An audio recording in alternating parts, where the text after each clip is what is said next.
Bonjour à tous, je suis Ludovic Leclerc, votre analyste pour BelgianInvestor.be. Voici la mise à jour en vidéo de mon avis concernant l'or et l'euro face au dollar. Bon, cette analyse se fera pour la semaine du 22 février. Présentation sur une plateforme TradingView en collaboration avec FXCM. D'abord l'information sur les risques. Vous savez que le marché comporte des risques de perte qui n'est pas adapté à tous les profils d'investisseurs. C'est à vous même d'évaluer vos propres risques. Je ne suis pas pour vous conseiller dans vos opérations. Ce que je vous conseille simplement, c'est d'utiliser des comptes démo afin d'établir vos stratégies.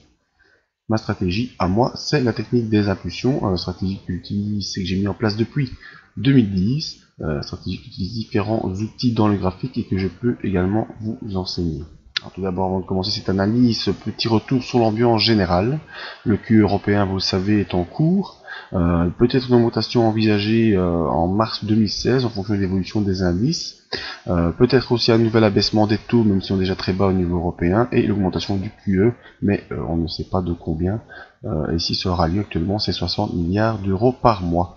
Alors le changement sur la politique des taux US, eh bien certains au sein de la Fed commencent à évoquer une possibilité de ne pas poursuivre une augmentation des taux cette année, au vu de la situation économique actuelle et de l'abaissement des indices. Mais c'est pas très opportun de réaugmenter les taux, donc ça discute fort au sein de la Fed, même si pour l'instant Madame Yellen ne laisse pas transparaître de changement dans la politique qu'elle s'était fixée de remonter les taux progressivement aussi courant 2016.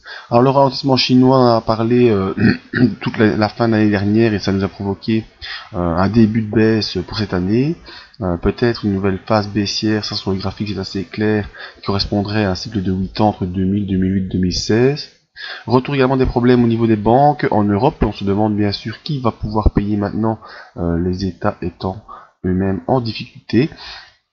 Et de manière plus large, au point de vue du pétrole, eh bien, il y a de nombreuses discussions qui se font entre les différents producteurs de pétrole et voir s'il y aura un accord pour un peu réduire la baisse du coût du pétrole. Alors, au niveau de notre graphe,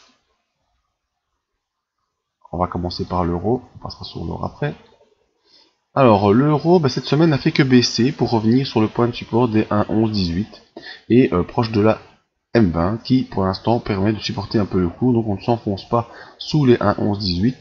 Un petit tour au niveau hebdomadaire, c'est toujours très intéressant de voir qu'on est toujours coincé depuis la moitié de 2015, toujours coincé dans ce grand range entre 1,14 et 1,05 où on fait des allers-retours. Ici pour l'instant c'est plus entre 1,14 et 1,086. 1,078 plus long ici, on va s'agrandir ça pour voir plus clair.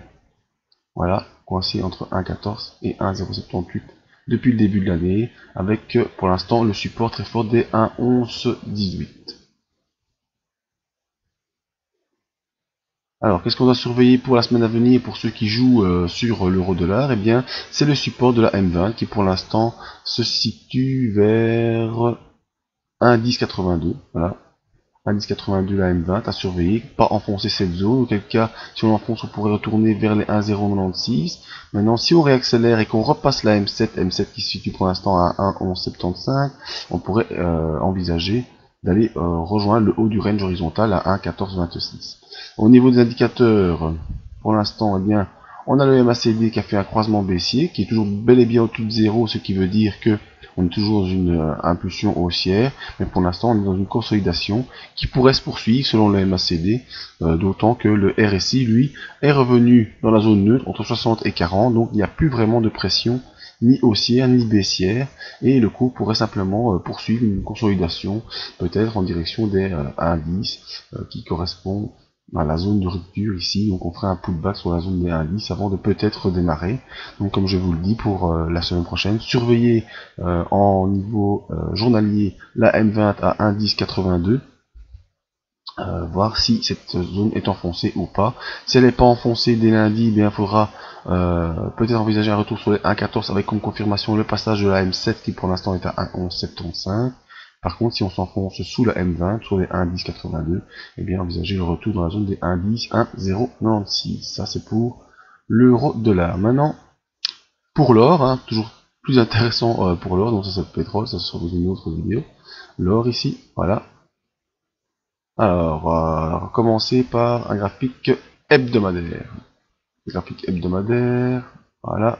On voit que l'or était dans un range baissier depuis un bon moment, depuis avant 2014, donc ça fait presque 2 ans de range baissier sur l'or. On avait un range qui s'était accéléré depuis début 2015 jusqu'à il y a quelques semaines. Attendez, avant de vous remettre la vision. Voilà. Alors, première sortie ici, au début février, accélération haussière de l'or qui sort de son range court terme, le range qui tenait depuis 2015. Déjà, j'avais averti les membres et vous aussi par le biais de cette vidéo. Et la semaine dernière, on est sorti de manière très importante du range long terme qui tient depuis plus de 2 ans sur l'or, donc range baissier qui tient depuis plus de 2 ans sur l'or. On en est sorti la semaine dernière en passant la barrière des 1200 $ que je vous avais indiqué. Cette semaine était une semaine d'hésitation et de consolidation. Vous voyez, petite bougie rouge. On clôture quand même à 1227. Alors pour plus de détails, voilà ce qui s'est passé cette semaine. Donc, semaine de consolidation après la grosse accélération où les objectifs que j'avais fixés ont tous été dépassés au fur et à mesure. Hein, les 1160, rappelez-vous, les 1200, les 1220 également. Tout a été dépassé. Et maintenant, on est revenu ici, gentiment, cette semaine. Regardez, c'est magnifique l'analyse technique. Faire un pullback sur le haut du range baissier de long terme.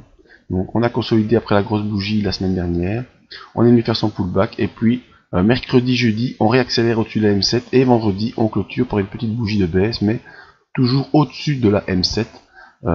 J'ai averti également les membres d'acheter un turbo que je devrais présenter.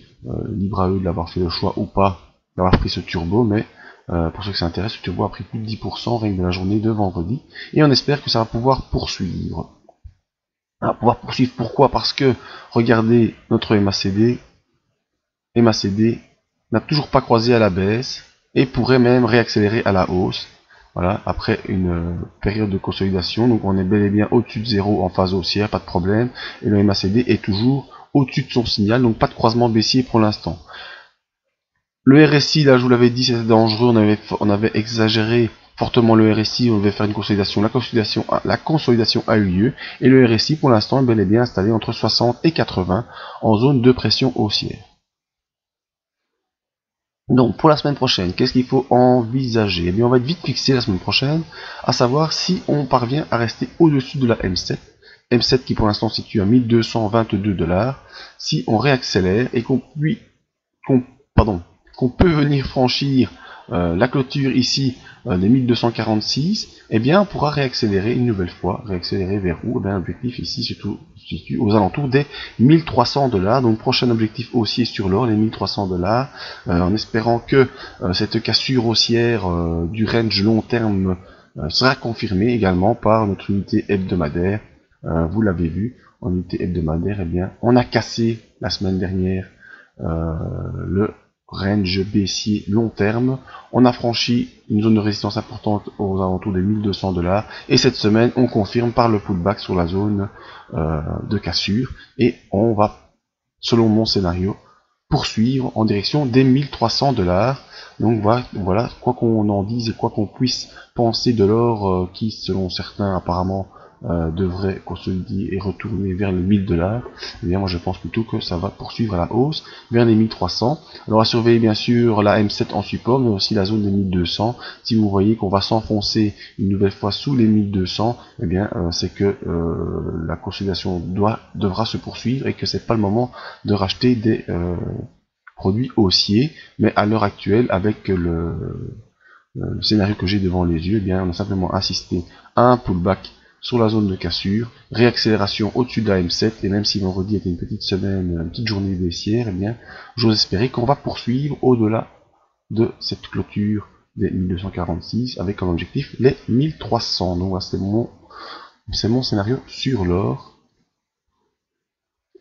Pour me contacter, l'adresse email, les pages Facebook et Twitter pour les réseaux, le site Beja Investor, et surtout très important, en venant sur le site, venir voir cette interview là pour apprendre un peu plus sur moi, c'est intéressant. Les autres analyses en vidéo, la zone membre qui va bientôt intégrer, parce que ça a commencé depuis vendredi, la zone de turbo.